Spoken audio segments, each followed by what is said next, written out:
J'ai mangé des morceaux de cadavre, je mangeais de la chair au niveau de l'abdomen, je veux dire la chair de la paroi abdominale. Dans les années 90, en France, un meurtre est passé totalement inaperçu. Son auteur, un sataniste particulièrement effrayant.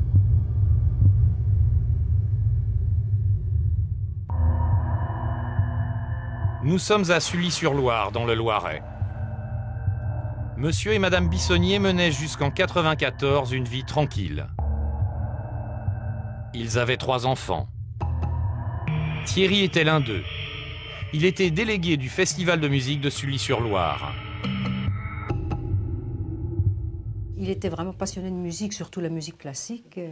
C'était vraiment, oui, surtout ça qui l'intéressait en fait.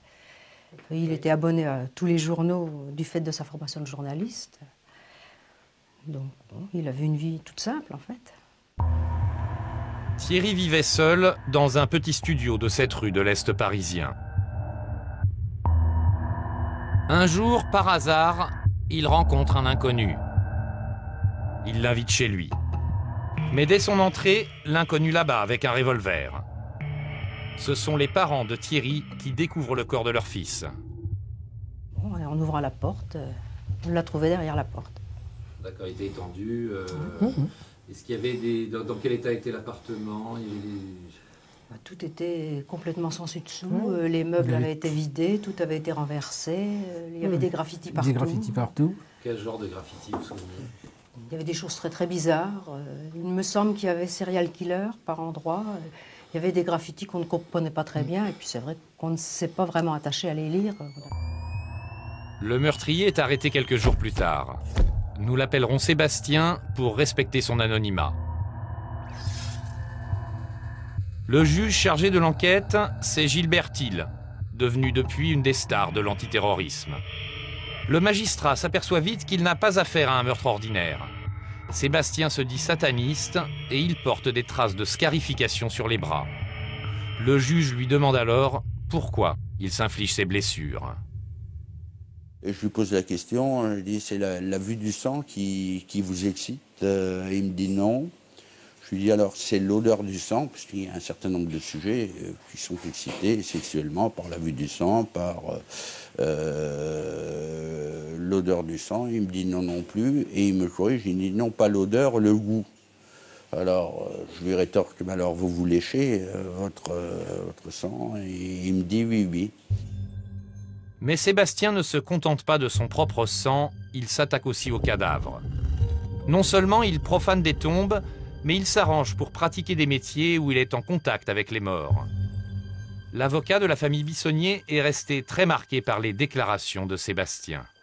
Pour travailler, pour gagner sa vie, il se faisait embaucher, en particulier dans les facultés de médecine ou les hôpitaux.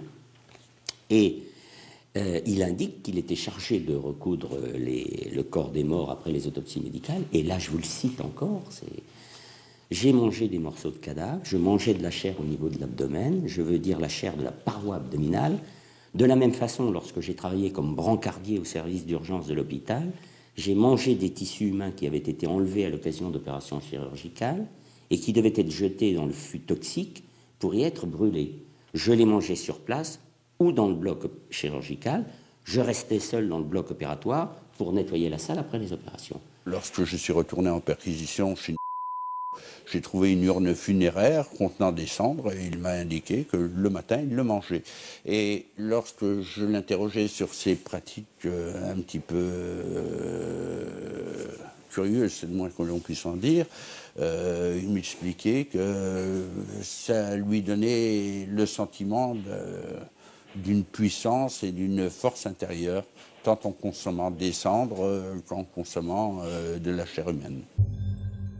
Lors de son procès, Sébastien écope de 12 ans de prison. Il ne fera que 7 ans et 4 mois. En 2002, il est libéré. Les parents Bissonnier s'inquiètent.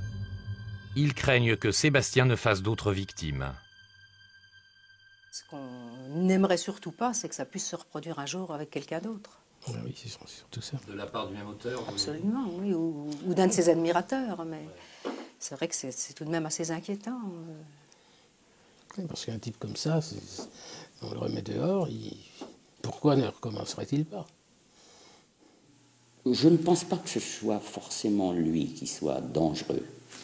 Il est trop intelligent pour redevenir dangereux. Le serial killer, il est serial killer jusqu'au tant qu'il n'est pas pris. Mais il ne recommence pas forcément après.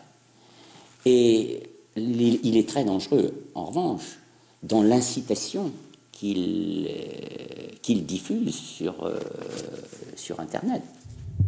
Car aujourd'hui, Sébastien est une star sur le net. Il peint des portraits de tueurs en série ou de scènes de crime qui se vendent comme des petits pains. On le surnomme le vampire de Paris. Nous le contactons par téléphone, il ne veut pas nous accorder d'interview. Je sais que je peux pas vous empêcher de faire le sujet, mais essayez de comprendre. C'est une vieille affaire. Ouais.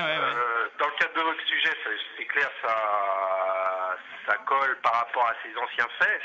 Ouais. Maintenant, moi, j'essaie de me réinsérer. Et puis, il suffit d'un petit truc pour qu'au niveau social, je replonge tout en bas et c'est chiant, quoi. Sébastien affirme avoir rompu avec son passé. Mais pourtant, dans une interview parue dans un livre publié en 2006, le son de cloche est tout à fait différent. Voici ce qu'il écrit sur le meurtre qu'il a commis.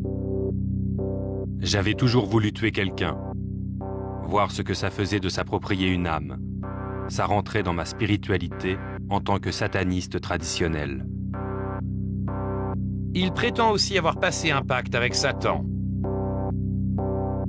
Ce que j'ai fait est un équivalent moderne du pacte faustien. J'ai servi et continue à servir le diable. D'après nos informations, Sébastien travaille aujourd'hui dans une morgue de la région parisienne. Nous apprenons qu'il doit se rendre à une fête dans une boîte en plein cœur de Paris. Sur place, effectivement, Sébastien est là. C'est lui, là, en t-shirt noir, avec les bras tatoués. Sur son torse, un pentacle, un signe sataniste en forme d'étoile. Nous l'abordons hors caméra, il refuse une nouvelle fois toute interview. Dans cet univers, il est une petite star. Un ancien assassin devenu peintre morbide ne laisse pas indifférent.